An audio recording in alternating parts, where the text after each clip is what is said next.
Hi everyone, thank you for joining today's video. We're going to be going through AQA GCSE Physics Paper 2 from summer 2021.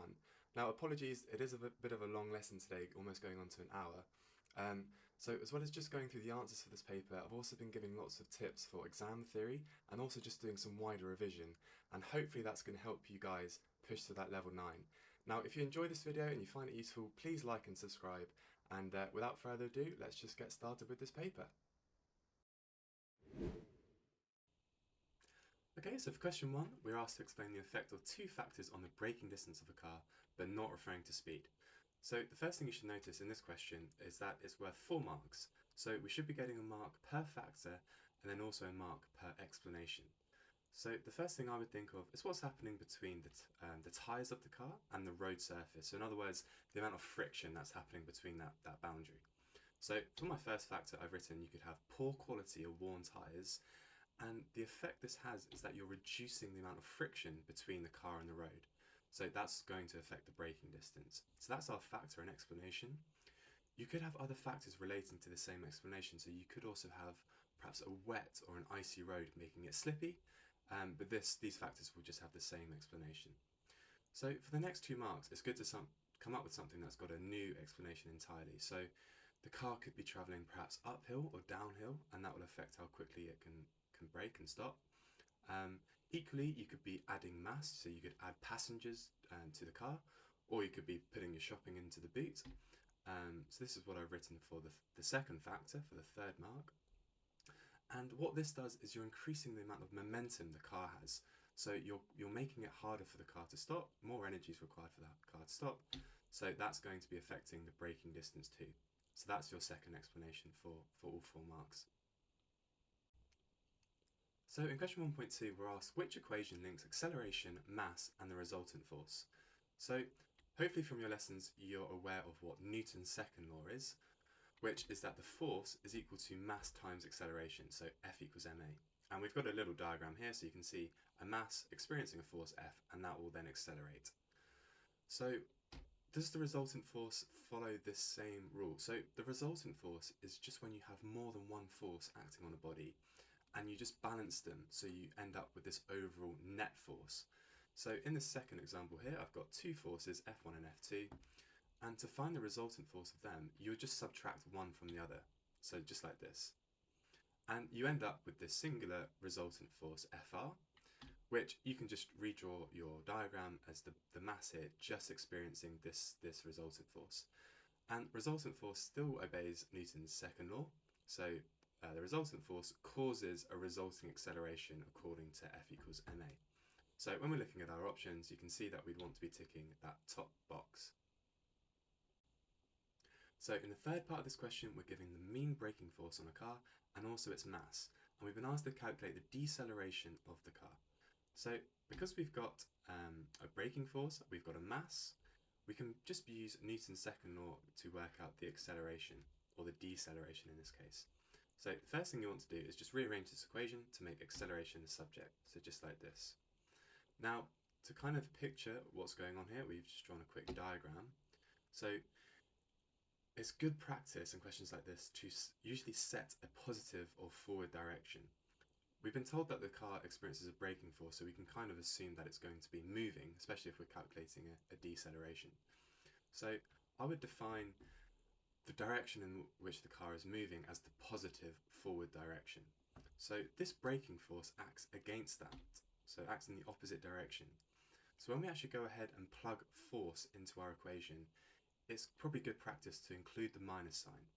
So we've got minus 7,200 over the mass of the car, 1,600 kilograms. And this comes to an acceleration of minus 4.5 meters per second squared. So that's the car's acceleration, and it's a minus. So that tells you that this car is decelerating. So when we go and put the deceleration into the answer box, we can just lose the minus sign because it's just the flip of that. And that will get you all your 3 marks. So in 1.4, we're given a graph that shows how the thinking and braking distance for a car vary with its speed. And what we've been asked to find is the stopping distance when the car is travelling at 80 kilometers an hour.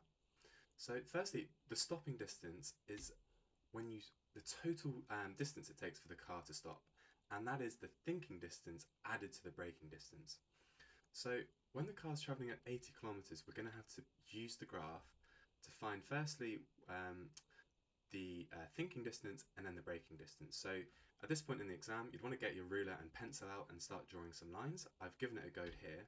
So the first one hits the line of the thinking distance, and then you can sketch across and you can see that it's 15 meters. So when you're traveling at 80 kilometers an hour, the time it takes for you to react and then hit the brakes, in that time you'd have traveled 15 meters. So that's the thinking distance, and if you go further up still, you come across the braking distance line, and that's 38 meters. So once you hit the brakes, the car then will take 38 meters to come to a stop. So the total stopping distance is the sum of these, so 15 plus 38, and you get your answer of 53 meters. So in 1.5, we're asked which equation links the surface area, force and pressure. So when this exam was sat in 2021, the equation for pressure wasn't actually included in the equation sheet, but as of 2023 it is, so you don't actually have to worry about memorizing this equation, but it's a good one to know because it comes up so commonly anyway. And that is that the pressure is equal to the force per unit area. So if you think about this with a diagram, we've just got this force acting on a surface of area A1, and that corresponds to a pressure P1 that is felt across that surface. But now if you just make that surface smaller, but with the same force acting on it, then you get this new pressure. And because the area has gotten smaller, the pressure P2 is going to be greater than P1, because you're essentially sharing that same force, but now over a smaller surface area. So the pressure is greater. So for this question, we would just tick the third box, and that would be our mark. Okay, so in the last part of this question, we're told that when the brake pedal is pressed, a force of 60 newtons is applied to the piston, and the pressure in the brake fluid is 120,000 pascals. Calculate the surface area of the piston, giving your answer in standard form and also giving the unit. So that's when it's important to read the question carefully, because you'd lose marks if you didn't do that. So this is the diagram for the question. So when we're applying the 60 newton force to the piston, that's going to be acting onto the brake fluid, so like this, and that force is 60 newtons. And the pressure in the brake fluid, so in other words, the pressure at the boundary between the piston and the brake fluid, is this 120,000 newtons. And we've been asked to calculate the area at this boundary, so in other words, the area here between the piston and the brake fluid.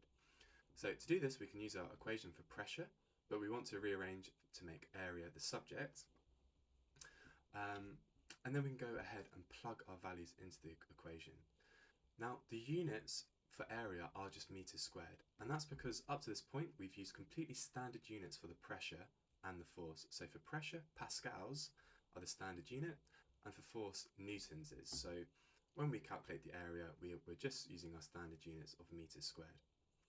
So hopefully your calculator will be smart enough then just to put this into standard form.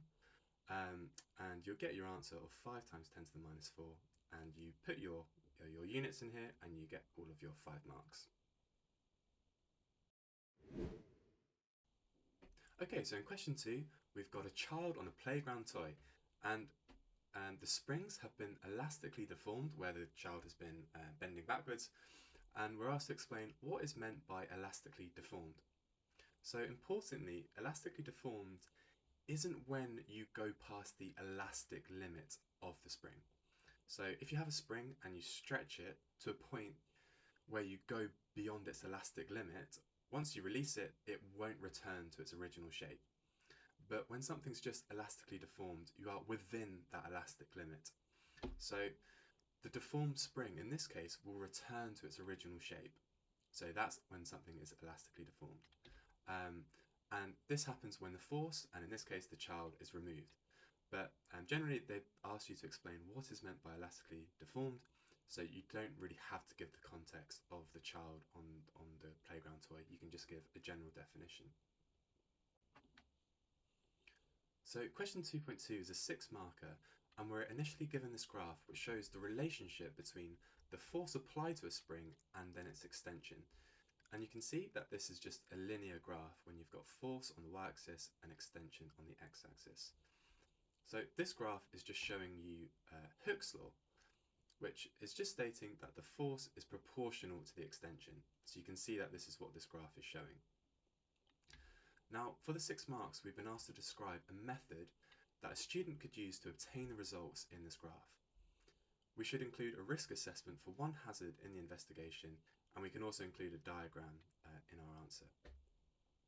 So, generally when we're describing a method, for full marks, you need to identify the key steps, but really importantly, you need to sequence them logically. And what I mean by that is, you shouldn't just be throwing information onto the page. You should really imagine that you're in the lab, in the classroom, and think about the steps you would need to do in order to complete this experiment. So go through the steps logically. Now, a common setup for this investigation would be to suspend your spring from a clamp stand, and then you'd be able to add the masses to the bottom of the spring, and that's where you'd be getting your extension from. And in order to measure this extension, you can set up a ruler suspended from a clamp stand that's beside the spring, so you can use that to measure the extension of the spring. Right, so we're in a good spot now where we can start writing our steps. So I would start by setting up the clamp stand and suspending a spring from it, and then also setting up the second clamp stand with a ruler, and you can use this to measure the extension. Now, before you start adding masses to the spring, you initially want to measure the position of the spring with no mass attached. And when you're describing a method, it's always good to be specific with how you're doing things. So I specifically stated measure the bottom of the spring.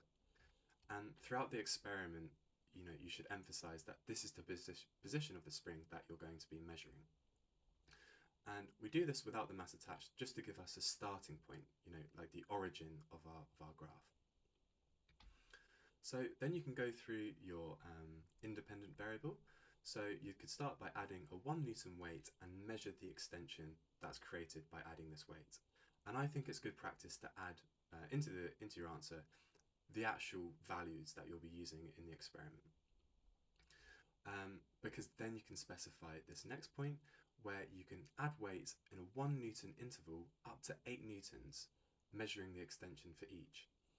And the reason I like doing this is because you can specify and show the examiner the number of values that you'll be measuring this for.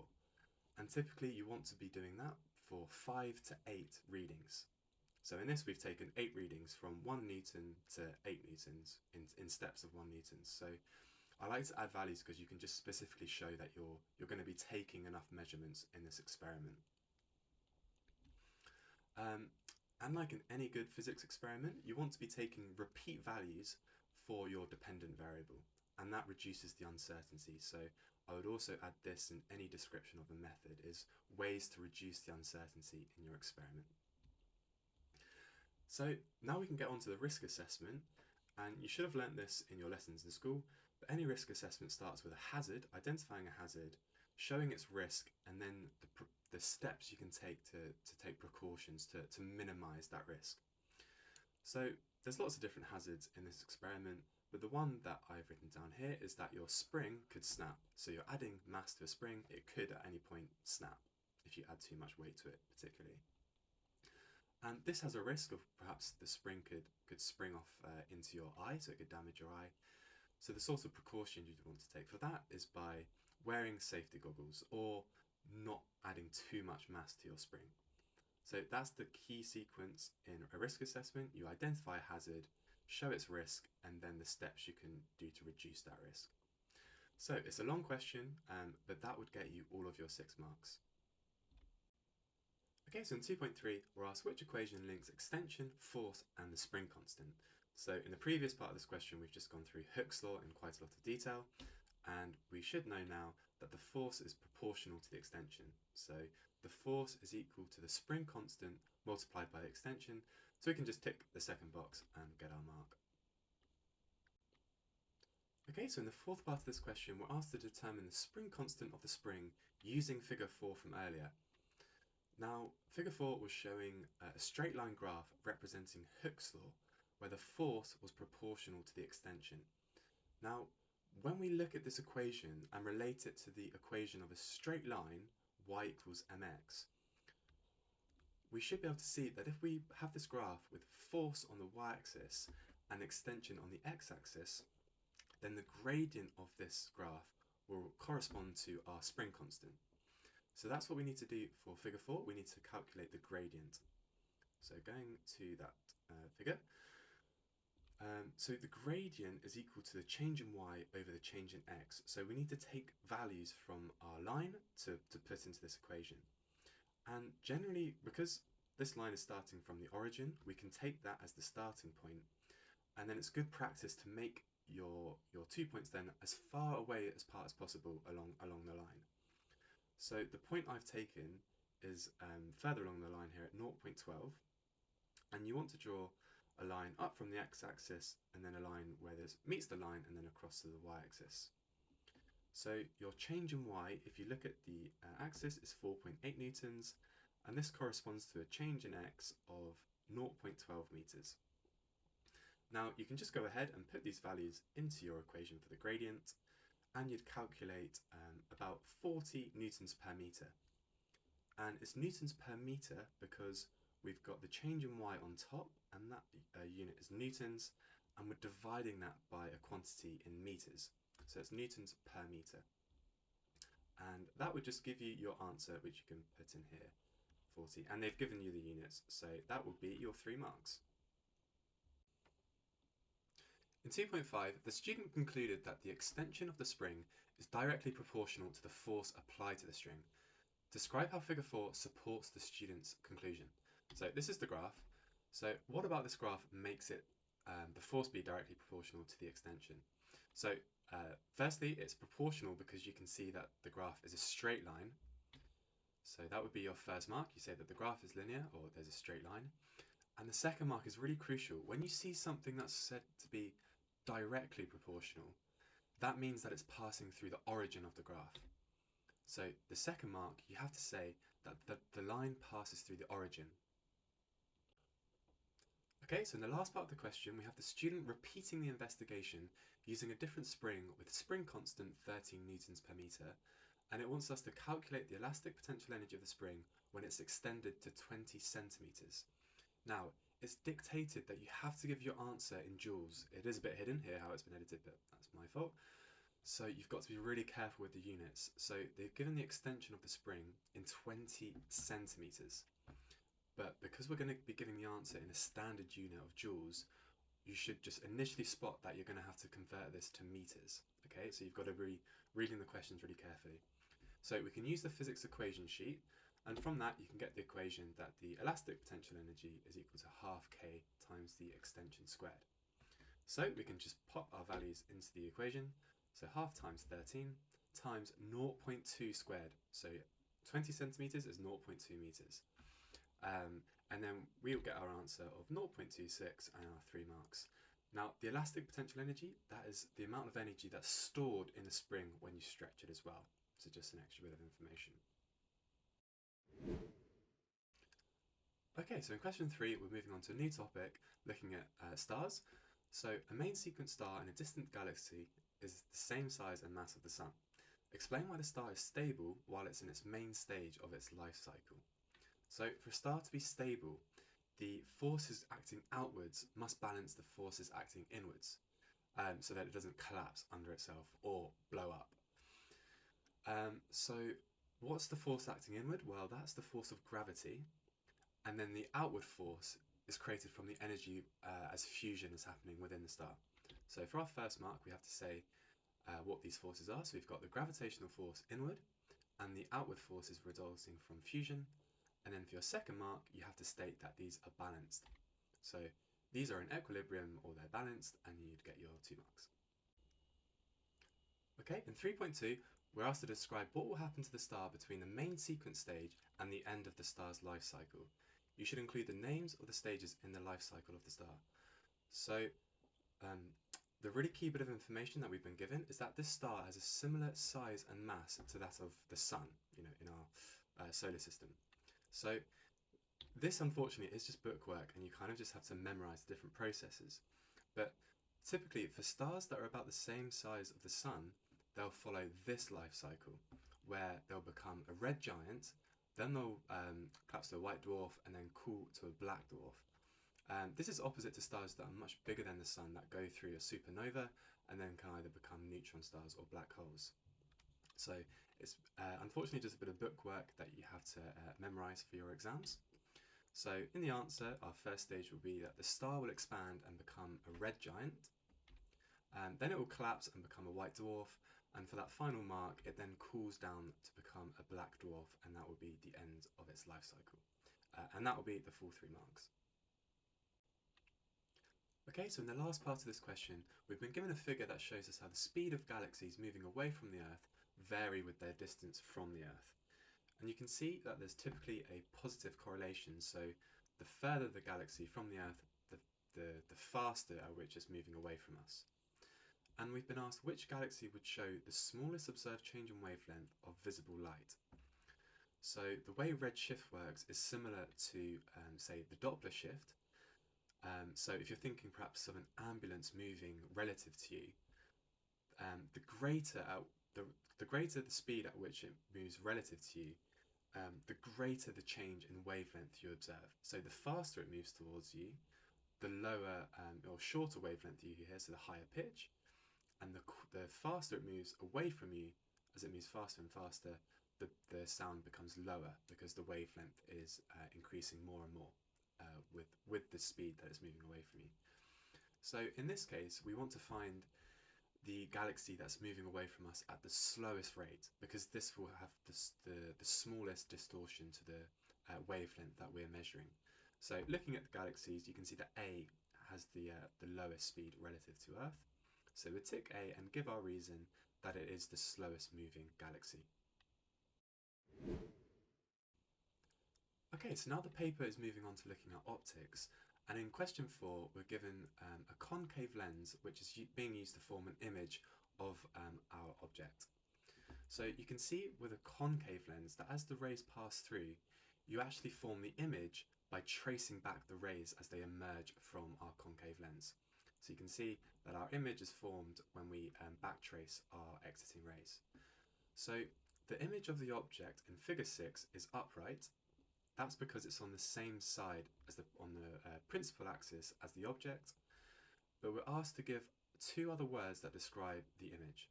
So firstly, because the image is on the same side as the lens as the object, we should know that the image is going to be virtual, which means that you can't project this image onto a screen. You can only view it through the eyepiece.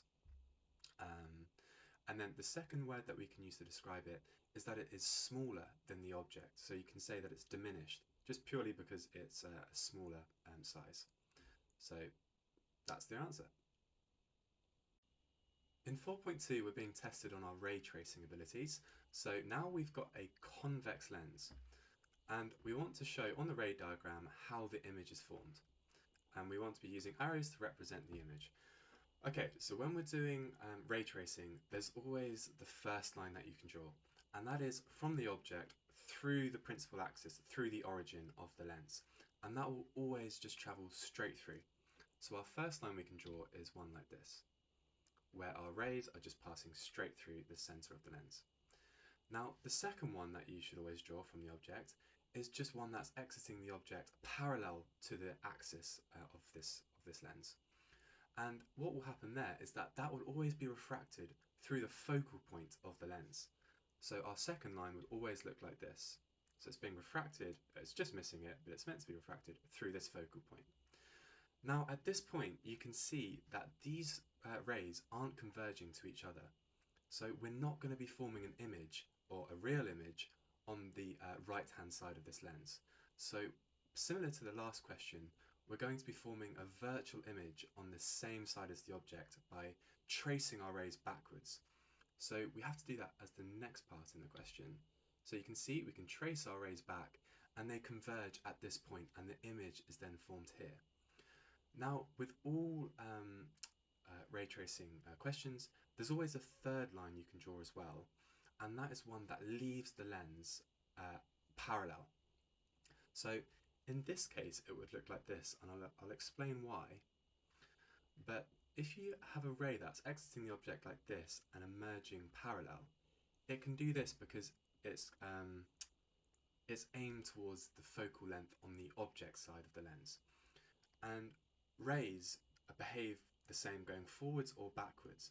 So if you were to think of this backwards and you had a ray coming in this way, then once it hits the lens, it will be refracted onto this focal length. So that's going the other way, but we're going from the object to this way, so we can just draw it like this. So we have a ray exiting, hitting the lens here, and emerging parallel. Now you can see I've backcasted this one, and that also converges at our image point here. So to complete the question, we just insert our image line, and that would be all of our 3 marks. Okay, so in 4.3, I think we've actually got quite a lot of work to do to get our mark, but we are basically given this graph in figure 8, which tells us how the distance of the image formed from the lens varies as you increase the distance from between the object and the lens. And we've just been asked to describe how this distance of the image varies as the distance of the object from the lens increases. So really, we just need to describe the shape of this graph. So clearly you can see that increasing the object distance decreases the image distance. So you can see that this is decreasing as we increase the object distance. But we also need to include another part just to get this 1 mark, and that's actually describing how it decreases over this graph. And you can see that it's actually decreasing more rapidly at small object distances. So it's decreasing more rapidly here, and then it's more gradual here.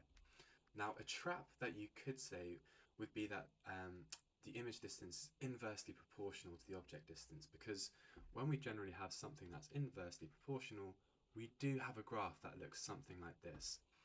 But if you actually put values in and work it out, it actually isn't inversely proportional. So just be careful when you say something is inversely proportional, because this actually isn't.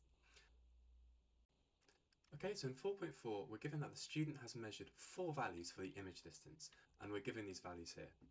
And we're asked to calculate the uncertainty in these measurements. So hopefully you've learned that the uncertainty is equal to the range of the values measured divided by 2. So if you're looking at what we've measured here, the highest value is 2.2 and the lowest is 1.4. So that's going to be our range. So our range will be 2.2 minus 1.4, and then we divide this by 2. Then we calculate the uncertainty, and this is just 0.4 centimetres. Now remember, the uncertainty is just the amount of error you've got on your mean value. So if we take the average of these 4 values, that comes to 1.8. So 1.8 would be our answer for these 4 values. It's our mean. But when we'd quote that in an experiment, we would say 1.8 plus or minus 0.4 centimetres, because that's giving the room for error on that measurement. Okay, so in the last part of question 4, we're told that a spotlight containing a convex lens has a red filter placed in front of it, and this is directed onto a blue object. And we have to explain now why the blue object appears to be black.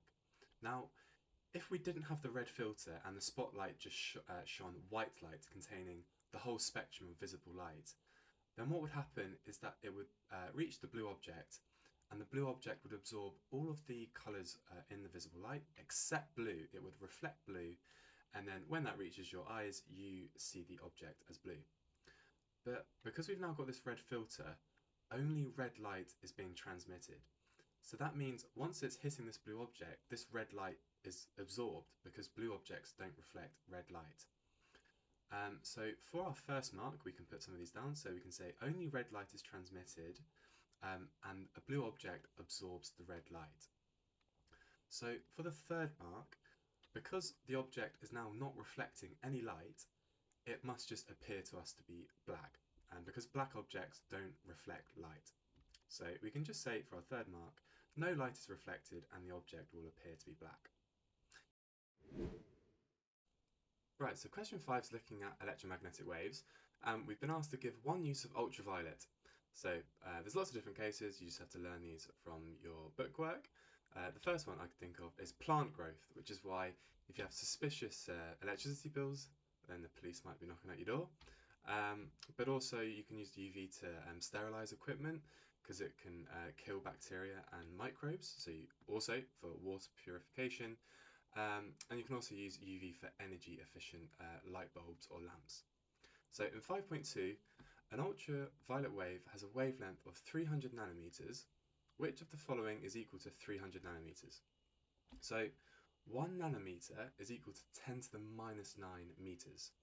So if you've got 300 of them, you just have 300 times 10 to the minus 9, and you can put that into your calculators and it should give you it in standard form, so it's 3 times 10 to the minus 7 for your mark.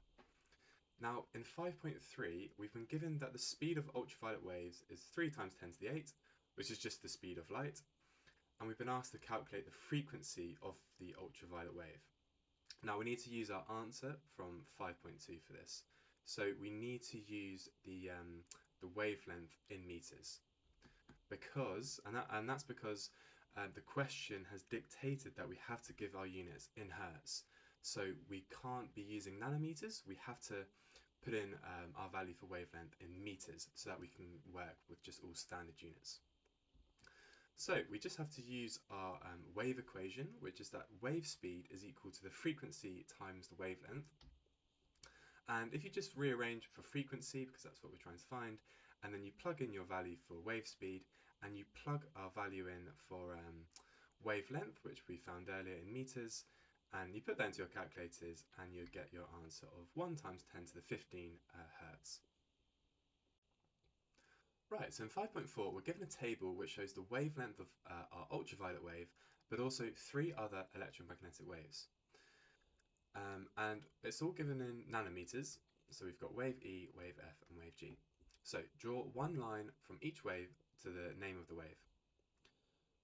So to do this question, you're going to have to recall the electromagnetic spectrum. So I've just written this out roughly here. Now I can give you my quick memorization for this, which is that Granny's Xbox uses volts in my room. So you just have to use the first letters from each. That's how I remember it. And that's going from short wavelength to long wavelength. So if we look at them one by one, wave E is the only one that's got a shorter wavelength than the ultraviolet. So if we're looking at our options in terms of the names of them, you can see that X-rays is the only option that has a shorter wavelength than UV. You can see UV is on our spectrum here, and X-rays is shorter, but gamma isn't an option. So we know that wave E must correspond to X-rays. And then we've got 2 more waves, wave F and wave G, and they can either be visible light or infrared light. And because you can see wave G has a much greater wavelength, that must be our infrared, because we know that has a longer wavelength than visible. So wave G must be infrared, and so wave F must be visible light.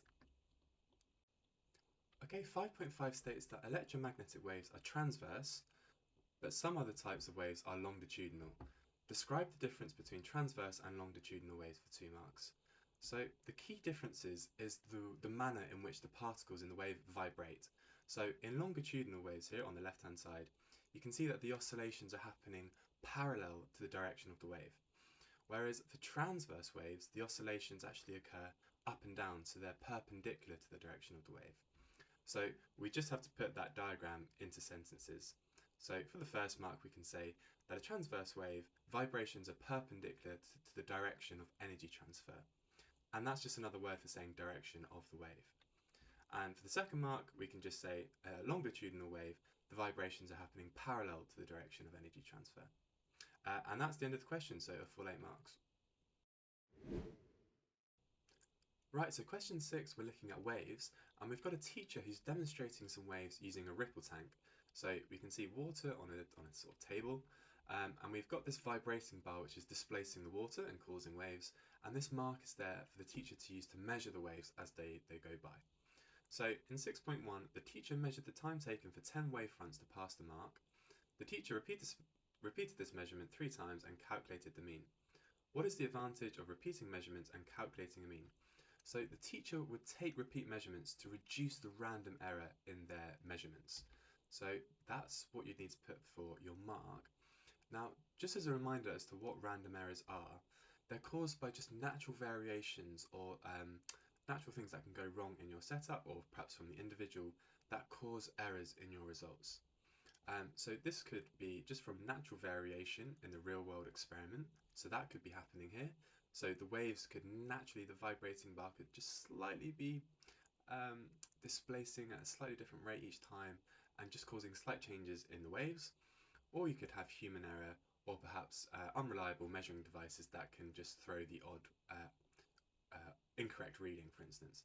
So these are all causes of random error, and by taking repeat measurements and you're taking the mean, then you reduce the effect of these.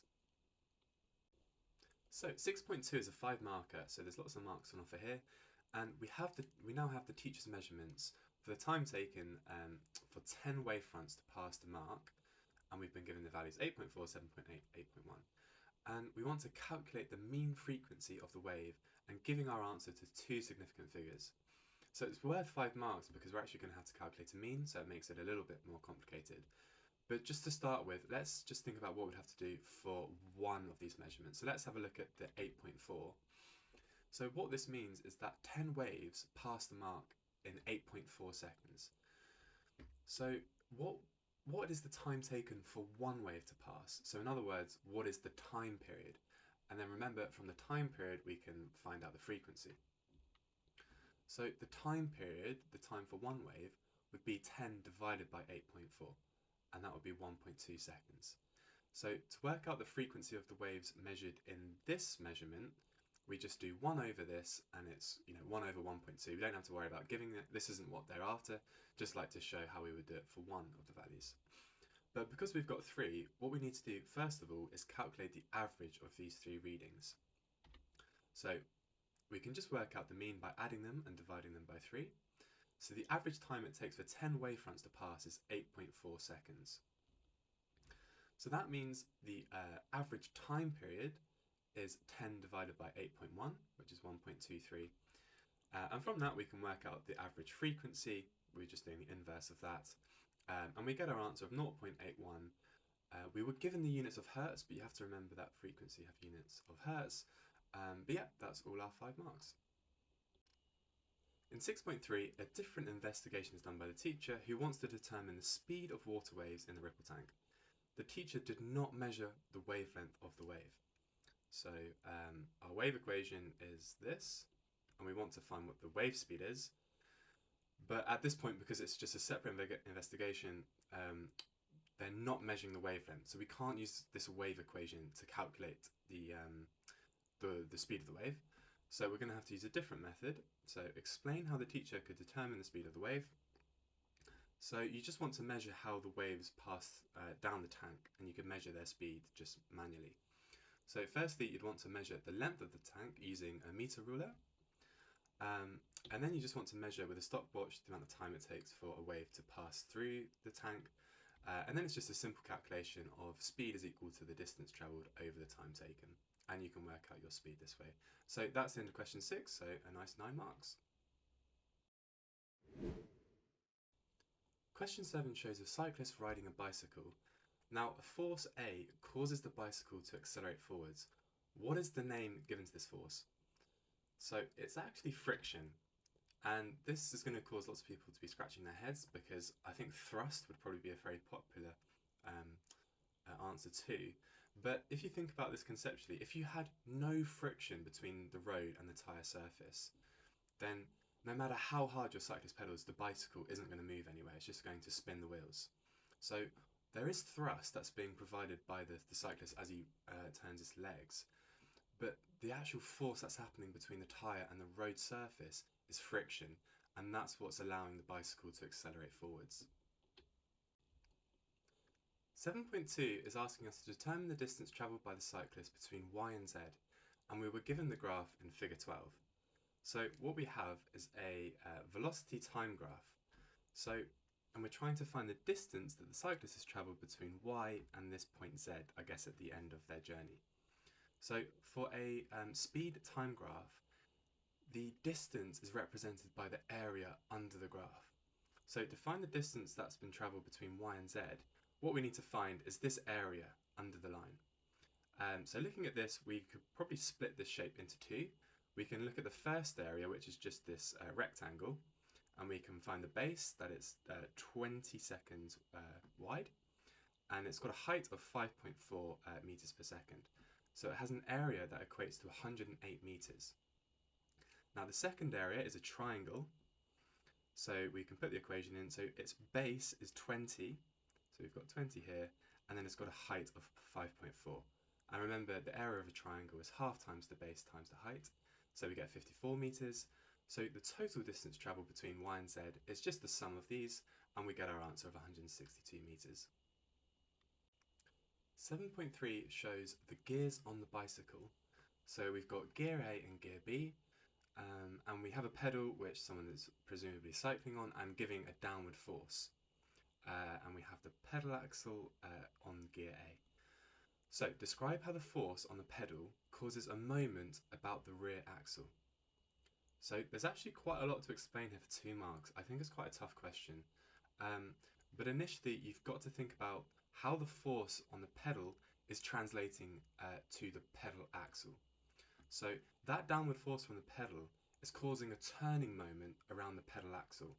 Because remember, with moments, if you have a pivot, and it's connected to something, and then there's a force here, then you're creating a turning moment around that pivot. So that's all we have here between the pedal and this pedal axle. So we need to state that for our first mark. And then for the second mark, we've got to translate how this then reaches the rear axle on the back wheel. So this the moment created around the pedal axle then translates to a force acting on the chain, and then this chain can then cause a turning moment around the rear axle. So they're the steps we need to explain for the second mark. So the turning moment around the pedal axis causes a force on the chain, which then causes a moment around the rear axle when the chain is acting around that back gear. So it's tricky for 2 marks, so well done if you managed to do that on your own. Right, 7.4 is just a through and through SUVAT equation. So we've got a cyclist and a trailer, and they're increasing uniformly from 0 to 2.4 meters per second. And in this time, the cyclist is travelling 0.018 kilometers whilst accelerating. Now, again, check the units because we want acceleration in meters per second squared, and we've been given this in kilometers. So again, this is when they try and trick you out. You know you're going to have to convert this to meters at some point. So and we're calculating the initial acceleration of the cyclist. So whenever I do a SUVAT question, I always, every time, write out the SUVAT vertically like this, and then I put in the values that we know. So we know the distance, that's 18 meters, so I've converted kilometers to meters. Our initial velocity is 0, and our final velocity is 2.4. And then what we're trying to find out is the acceleration, so I put a question mark there. Now, luckily enough, in the equation sheet, you are given the appropriate SUVAT equation to use, so you don't have to worry about memorising it, but again, I'd recommend just memorising the SUVAT equations. And the one we want to use here is that v squared is equal to u squared plus 2as, because these have all the variables that we are either know or trying to find out. So what I'm doing here now, the initial velocity was 0, so this is just going to get cancelled, and then I'm just going to rearrange for the acceleration. So just dividing across by 2 times the distance, essentially. And then we just plug in the values that we've got. So we've got 2.4 squared over 2 times 18, and we get an acceleration of 0.16 meters per second squared. 7.5 tells us the resultant force of the tow bar on the trailer has a horizontal component and a vertical component. And the horizontal force is 200 newtons, and the vertical force is 75 newtons. So the setup look like this, where we have this tow bar, and the tension force is obviously acting at this angle. And what this is saying is that it has a horizontal component like this, and also a vertical component, as I'm just drawing here. So, this is the overall resultant force from the tow bar, and this also has a horizontal component and a vertical component, and this is what we're given. So, using this graph paper that we've been provided, we have to determine the magnitude and direction of the resultant force from the tow bar. So The really important thing when doing these vector diagrams is to have everything to scale. So we need to be measuring things manually with rulers and using compasses. So the first thing we need to do really is plot the horizontal and vertical force, but we need to know, well, how long to draw these lines. So the first step you should try and do is to identify a common factor between these two values. And you can see a sensible one to use would be about 25 newtons, because if you make each unit on your graph paper 25 newtons, then that corresponds to 3 units for the vertical force and 8 units for the horizontal force. I mean, they do have a common factor of, say, 5 or even 1, but if you start going to too small a common factor, then you're just going to go off your graph paper, so you need to pick a sensible value. So yeah, just as I was saying, 200 newtons will correspond to 8 units, and 75 will correspond to 3. So you can just draw some lines then. So I've drawn the horizontal component of the force here, 200 newtons, which corresponds to 8 units, so 1, 2, 3, 4, 5, 6, 7, 8, and then also the vertical component, which is 75 newtons. And then you can just draw your resultant force, and to find the magnitude of the force and the direction of the force, we just now need to pick apart this triangle. So the first thing you can do is get your compass out and use this to measure the angle. So this would be the direction of the force. And then to find out the magnitude of the force, we need to measure how long this line is. And so I forgot to mention, but 1 unit is equal to 1 centimetre. So if you get your ruler out and measure, say, a certain number of centimetres, it could be perhaps 9.5 centimetres, that corresponds to 9.5 units. And then because we know per unit is 25 newtons, to find the total magnitude, we would just multiply this length by 25. And if you do that, you get your answer of 214 and also your full marks. So moving into question 8, where we'll be testing our knowledge on electromagnetism, we've got this diagram in figure 15, which is showing a moving coil loudspeaker. So we have a permanent magnet. This is causing a coil to vibrate once an AC supply is passed through it, and this movement is compressing sound or air and creating sound waves. So in 8.1, what is the name of the effect used by the moving coil loudspeaker to produce sound waves? So in electromagnetism, we typically have 2 key effects, so either the motor effect or the generator effect. Now, the motor effect is when you're creating a force on a current carrying wire, and the generator effect is when we're inducing a current into a conductor. But in this whole setup, you can see that we've already got an AC supply within the setup, so you should be able to guess that we're not going to be inducing a current as such. So all of this movement created is created by the forces from the motor effect, so that would be our answer for this question. 8.2 is a 4 marker, and it's asking us to explain how a moving coil loudspeaker produces a sound wave. So we've got the diagram at the bottom, and the first thing you need to notice is we've got this AC supply, so we've got a current passing through the wire that's looped around the coil. So when we pass a current through a conductor, it generates a magnetic field. So that's the right hand rule, where you've got your thumb, which is representing the current carrying wire, and then you're creating the magnetic field around that current carrying wire. So that's the first point that we need to get for the first mark. So the current in the wire creates a magnetic field. Now what happens is that this magnetic field interacts with the magnetic field of the permanent magnet. So we have the permanent magnet here, and the magnetic fields now interact with each other. And so we need to state this for that second mark.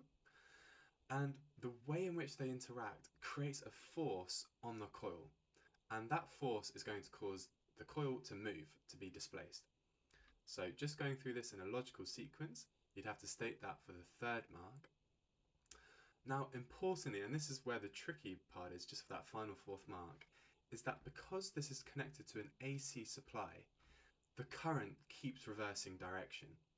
So right up to this point, we've just assumed it's going in one direction, the way we've been describing it. But now if we think of the current being reversed, then the way in which these magnetic fields interact is going to be opposite. So because the current is AC, when we reverse the current, it's also going to reverse the direction of the force that was acting on the coil. Now, because this is happening really quickly, you'd essentially get a coil that's vibrating back and forth at a really fast rate, and that will cause the speaker cone to move back and forth and compress sound waves, or compress the air and create sound waves. So it is a tricky 4 marks. It's kind of bookwork and a good answer just to memorize that sequence.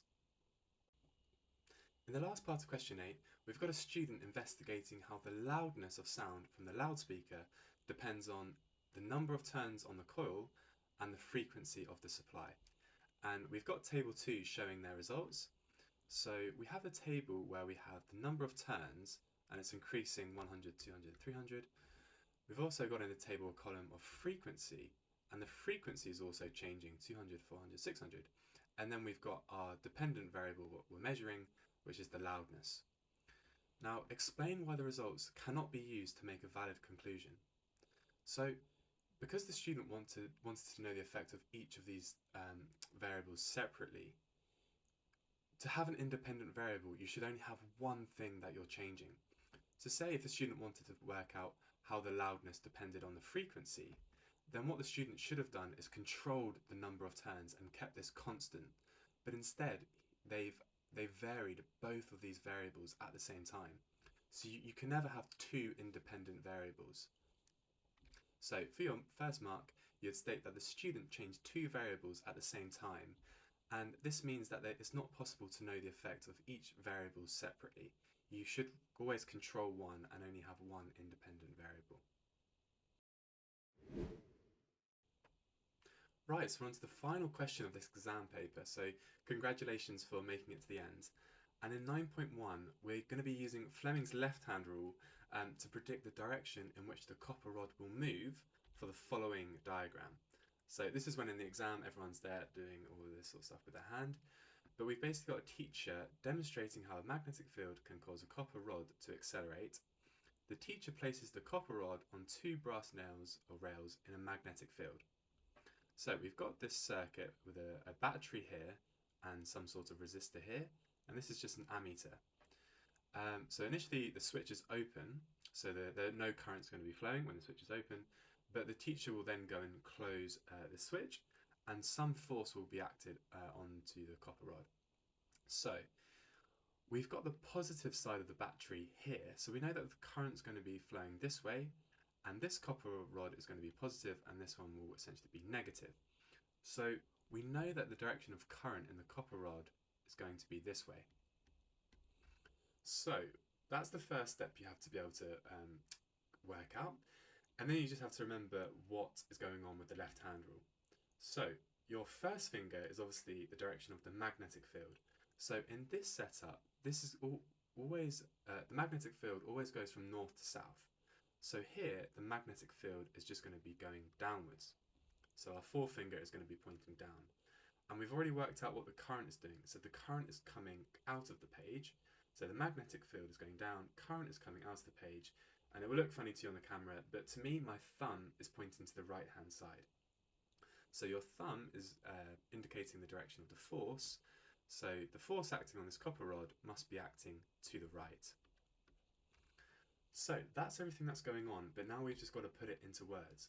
And the question itself is asking us to explain how Fleming's left-hand rule can be used. So when it's phrasing the question like this, explain how Fleming's left-hand rule can be used, you really just have to manually explain the steps that we've just done. So the first thing you should say is you have to hold your thumb, forefinger and second finger at right angles. Your second finger is the direction of the current, so this is coming out of the page. Your first finger is the field, and we showed that this is pointing downwards. So your thumb also represents the force, and this is pointing from left to right. So therefore the rod must be accelerating to the right hand side. So you just manually have to explain those steps to get all of those 5 marks. For 9.2, suggest 2 changes to the equipment that would increase the force on the copper rod. So the first thing you should think of is, what is the force on a current carrying wire, or in this case, a current carrying conductor? So it's equal to F equals the magnetic field times the current times the length of the conductor, so BIL. So it's kind of implied in the question when it says the force on the copper rod, that the copper rod itself isn't going to be changed, so the length is fixed. So it implies that L is going to be fixed. So the two things that we can change in order to increase the amount of force acting on this copper rod is either going to be the magnetic field strength or the current. So we can just go ahead and do that. So we could either use a stronger magnet, so stronger permanent magnet, and that would increase the magnetic field strength, or we can try and increase the current in the circuit. And remember from that circuit diagram we had a variable resistor, so we could increase the current by reducing the resistance of this resistor. And that's 2 points for 2 marks. Okay, it's the last question of this paper, and just when your hand in the exam is starting to ache and throb, you've got a nice 6 marker to contend with. But luckily it's not an essay question, it's just a calculation based one, so that is a bonus. So in this question, the teacher closes the switch and the copper rod accelerates uniformly from rest for 0.15 seconds. We've been given the current in the copper rod. We've also been given its mass, the length of it, and the magnetic flux density. That's the magnetic field from the permanent magnet. Right, and it wants us to calculate the maximum possible velocity of the copper rod when it left the magnetic field. So in other words, at the end of this 0.15 seconds. So the sort of process we're going to have to do for this question is to work out the force acting on this copper rod. Then we can work out its acceleration because we know its mass. And then once we know its acceleration, we can do a bit of SUVAT and find its final velocity after those 0.15 seconds. So with the first step to find the force, we just use the force on a current carrying wire equation, which is Bill, as I call it. And if we plug our values in, so we've been given the magnetic field, the current, and the length of the copper rod, then we get a force that's equal to 0.0255 newtons. Now we can just go and put this into F equals ma to find the acceleration of the copper rod. So we just rearrange to find the acceleration and we plug our values in. Now, really importantly, you just again got to be really careful with units, it's where they catch you out. But the mass they've given us is in grams. Now, it's always just easier to work in standard units. So when I plug this into the equation, I'm actually going to convert 4 grams into kilograms. So 0.004 kilograms, which is equivalent to 4 grams. Because then we can just quote our acceleration in standard units of meters per second squared. So now we know the copper rod's acceleration, which is 6.375. We can just use our SUVAT equations where the initial speed was 0. We want to find the final velocity. We know the acceleration and we know the time, the duration of this acceleration. So we just use the following SUVAT equation, plug our values in, and we get an answer of 0.96 meters per second for our full 6 marks.